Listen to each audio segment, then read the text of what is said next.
Malgrat l'actual crisi econòmica, la temporada de teatre 2009-2010 ha aguantat les xifres d'assistència, amb un descens de només el 2% dels espectadors.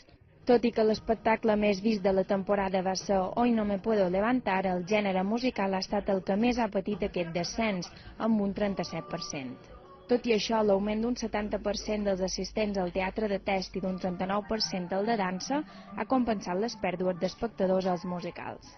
Satisfacció, optimisme a aquest aspecte, un optimisme que es reflecteix en l'apertura de noves sales i, naturalment, el que sí estem una mica preocupats és per l'afectació que en els pressupostos públics té aquesta crisi, tenint en compte que sempre la cultura, i el teatre està dintre d'aquest capítol, ha sigut la germana pobra dels pressupostos.